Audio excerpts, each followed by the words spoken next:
duas análises, na verdade, contraditórias, uma num sentido e outra no outro, mas me parece que as duas fazem muito sentido. É possível uma coisa como é possível a outra. É possível a queda total, a crise social e a ditadura americana concomitante à instalação dessa nova ordem mundial centrada na ONU, na qual ordem, segundo a declaração dos próprios porta-vozes do BRICS, os elementos fundamentais da economia, os propulsores da economia, serão grandes empresas estatais dos vários países. Então, é claro, uma nova ordem mundial socialista. E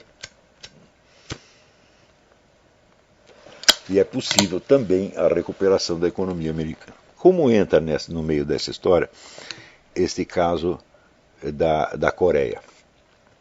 A mim me parece que o esquema russo-chinês está usando a Coreia como um elemento diversionista, quer dizer,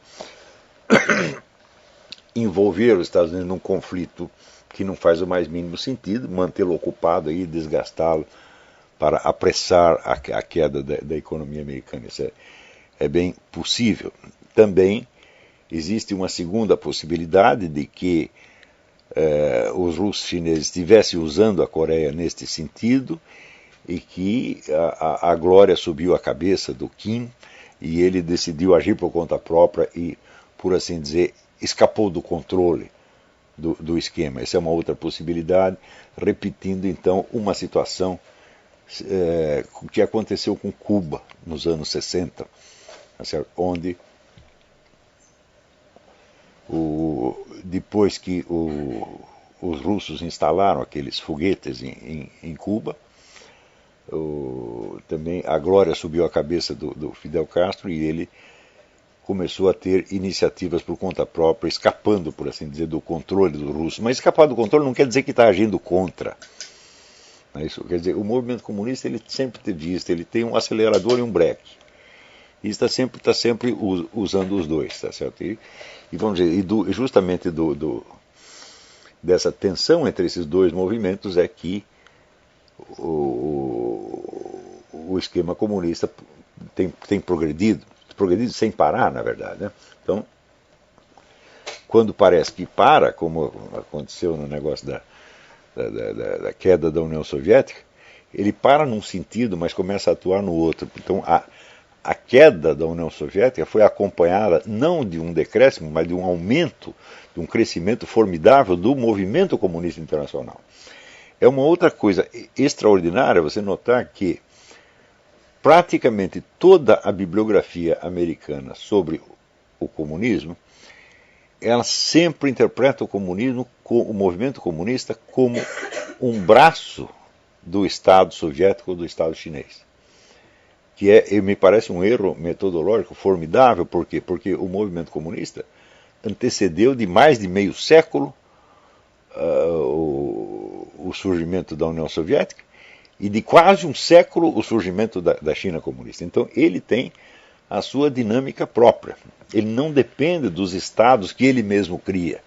Quer dizer, esses estados são, vamos dizer, instrumentos provisórios. Então, na verdade, seria uma loucura considerar o movimento comunista um instrumento da União Soviética. Ao contrário, a União Soviética foi um instrumento do movimento comunista e, conforme mostrou ali o Anatoly Golitsyn no livro New Lies for Old, quer dizer, Novas Mentiras no Lugar das Velhas, o movimento comunista soube sacrificar aquele edifício que ele tinha construído em favor do crescimento do movimento enquanto tal, dotado agora de novas estratégias, inspiradas em parte no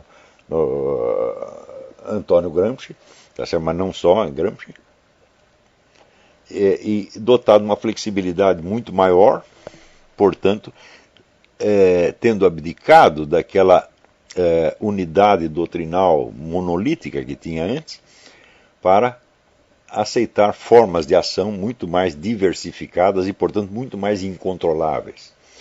Contribui para isso também o fato de que verbas imensas da KGB foram espalhadas pelo Ocidente, são milhares de firmas laranja, de modo que a situação se tornou tão nebulosa, tão mesclada, que é difícil você identificar onde está a ação, vamos dizer, do atual esquema russo e onde tem uma coisa completamente diferente. Não dá para você saber o que são essas firmas, o que é a máfia russa, o que é o governo russo. É tudo uma confusão dos demônios. Tá certo? Então, aparecem no cenário, então, milhares de novos agentes que você não sabe de onde vieram. Às vezes as pessoas usam termos como os oligarcas, a máfia russa, etc., mas e aqui nos Estados Unidos o pessoal sempre gostou de explorar divisões internas no movimento comunista como se elas fossem uma coisa catastrófica. Porque se escreveu sobre o famoso conflito sino-soviético, conflito que nunca existiu e que nunca teve o menor efeito em coisa nenhuma. Tá certo? Veja, durante todo o conflito sino-soviético nunca parou de haver contatos entre os dois governos, viagens de diplomatas, acordos bilaterais, etc. Tudo continuou normal. O conflito sino-soviético só existia na mídia ocidental. Né? Do mesmo modo, o conflito entre o governo russo e os oligarcas, ou o governo russo e a máfia, tudo isso a gente tem que olhar assim com uma certa dúvida. Não podemos negar, mas também não é para acreditar completamente. Enquanto nós não conseguimos mapear todos esses agentes, saber quem é quem, é melhor olhar tudo isso com um certo cepticismo. Ora, dentro dessa situação, como é que fica o Brasil? Nós sabemos que estamos aí na iminência de uma crise constitucional por causa dos condenados do mensalão, e nenhuma das sentenças foi executada até agora, e que agora, inclusive, está começando uma investigação. A promotoria pede uma investigação sobre o envolvimento do Lula, e é possível que haja uma queda de braço entre o Supremo Tribunal Federal e o Executivo, sendo que, neste caso, o Supremo Tribunal Federal deverá recorrer às Forças Armadas para fazer cumprir as sentenças, e daí nós temos uma situação que será caracterizada como um golpe militar. Porém, dentro do cenário internacional, nós perguntamos, e se houver um golpe militar, os militares assumirem o poder, derrubarem o PT, prenderem todos os mensaleiros, etc., etc. Do ponto de vista internacional, não muda absolutamente nada, porque o Brasil continuará inserido dentro do esquema do BRICS, apenas com outros agentes que vão roubar menos em benefício próprio e vão levar mais a sério o novo esquema socialista anti-americano internacional. Então estas são, vamos dizer, as perspectivas. A única possibilidade de mudança do rumo dos acontecimentos é esta recuperação da economia americana, graças ao xisto bituminoso, tá certo? Ou uma intervenção divina. Tá certo? Porém, as intervenções divinas geralmente não acontecem quando as pessoas estão pedindo para não acontecer. Então, eu sinceramente não acredito que o novo Papa compreenda a situação, pelo menos nestes termos. Aliás, eu não vi isso explicado dessa maneira em parte alguma. Inclusive mesmo as análises econômicas melhores, como a do James Rickards e a do Porter Stanberry, eles ainda têm, vamos dizer, uma visão da política americana como se fosse, vamos dizer, uma competição normal democrática, quando evidentemente a situação aqui já é muito anormal.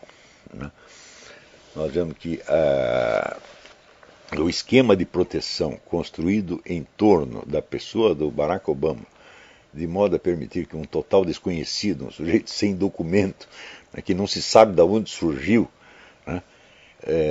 continue na presidência com poderes superiores ao que qualquer outro presidente teve até em tempo de guerra. Você veja que essa medida executiva que o homem passou, que lhe permite executar qualquer cidadão americano sem processo, sem direito de habeas corpus, sem coisa nenhuma, prender ou matar qualquer um, é uma coisa que nem no tempo de guerra existiu isso aí.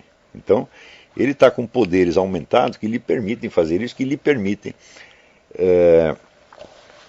tomar de qualquer cidadão o estoque de comida que ele tenha guardado ou quaisquer metais que ele tenha acumulado.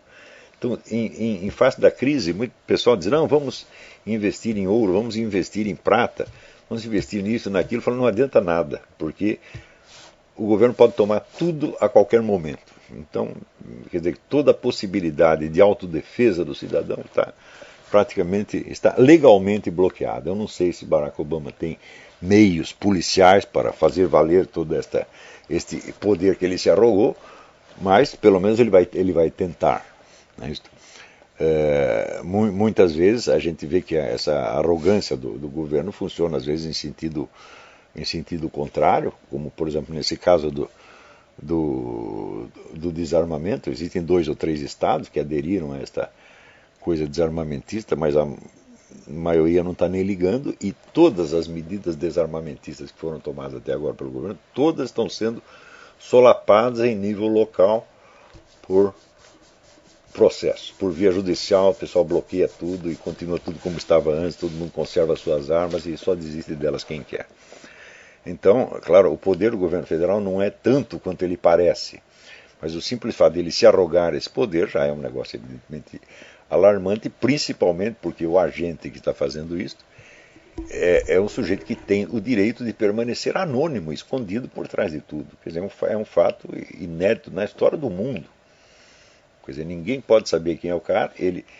Vamos dizer, hoje em dia, outro dia eu vi a entrevista do Mike Zullo, que é aquele investigador do Arpaio, e ele disse o seguinte: bom, no começo, no primeiro relatório que nós apresentamos, nós dissemos que havia o que chama probable cause, quer dizer, você tem motivo suficiente para iniciar uma investigação. Agora não é mais probable cause, agora nós temos a prova material definitiva de que tanto a certidão de nascimento, quanto o alistamento militar do Barack Obama, quanto o seu Social Security, é tudo falso. Mas, na verdade, o Zullo disse que não há um só documento do Barack Obama que não tenha problemas. Né? Então isso quer dizer, ninguém sabe quem é o cara e, na verdade, há um cerco para que ninguém investigue, ninguém fique sabendo nada. Quer dizer, é um acontecimento inédito na história. Então é evidente que o esquema construído para proteger esse indivíduo é muito grande, é muito vasto, tá certo? E é de tipo tentacular. Ele chega até assim, juízes do interior, testemunhas, estão conseguindo calar praticamente todo mundo. É uma situação muito, muito anormal, que já configura, né, um quadro evidentemente ditatorial. Então, eu acho que nas duas situações, da crise econômica ou da recuperação, o Barack Obama vai inventar um jeito de se sair bem, a não ser que apareça, né, que essa coisa dos documentos acabe estourando. É possível que estoure, porque agora tem um processo rolando na Suprema Corte do Alabama, que é presidida pelo Roy Moore, que não é alguém de se deixar intimidar. Então é possível que através do Alabama a coisa estoure. Mas, veja, as possibilidades de desenvolvimento são uma coisa, de desenvolvimento da situação são uma coisa, e o esquema da situação que já está montado é outra. E essa coisa do BRICS e da nova moeda internacional, isso já está montado, isso não é uma questão de ser, mas é uma questão de quando. Quer dizer que mais dia, menos dia, teremos a nova moeda internacional e o dólar vai cair. Isso aí é quase impossível que não aconteça. Então é essa a situação na qual nós estamos, e vocês aí no Brasil, vamos dizer, na melhor das hipóteses, vocês vão ter também um Brasil integrado na nova ordem mundial socialista, seja pelas mãos dos atuais, né, cleptocratas, seja pelas mãos dos nossos honestos militares.